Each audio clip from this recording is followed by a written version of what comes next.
Love, a simple word that has many definitions.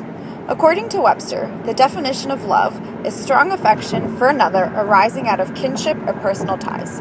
I must say I agree with Webster, but I don't think there's any love that compares to the love of a child. My 2-year-old nephew, Elijah Julian, has taught me the true meaning of unconditional love. He always shows off his heart of gold. Elijah's favorite place is Chuck E. Cheese. The last time we took him, he got lost in a world of race cars and shooting games, but he always calls his uncle and auntie to play along with him. Gandhi said it best when he said, "If we are to teach real peace in the world, we shall have to begin with the children."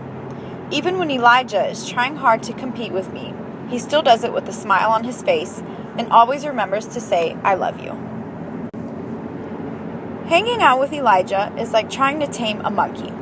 He constantly bounces off the walls and asks you to swing him around, but he always remembers to run back to you in the midst of his playtime just to give you hugs and kisses.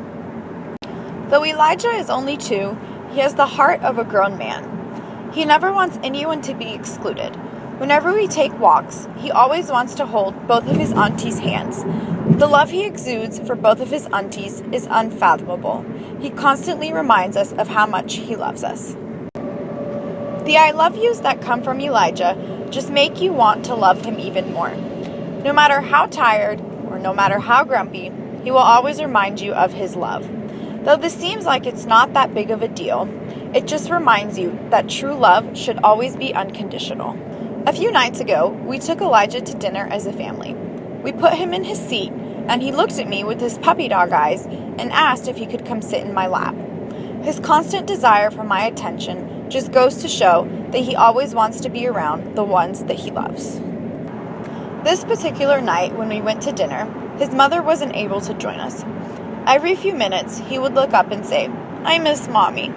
Most children are thrilled when they leave home, but Elijah's love for his mother is a constant reminder to me that family is key.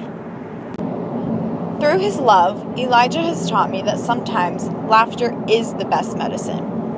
The smile that he always has on his face teaches everyone how to love unconditionally.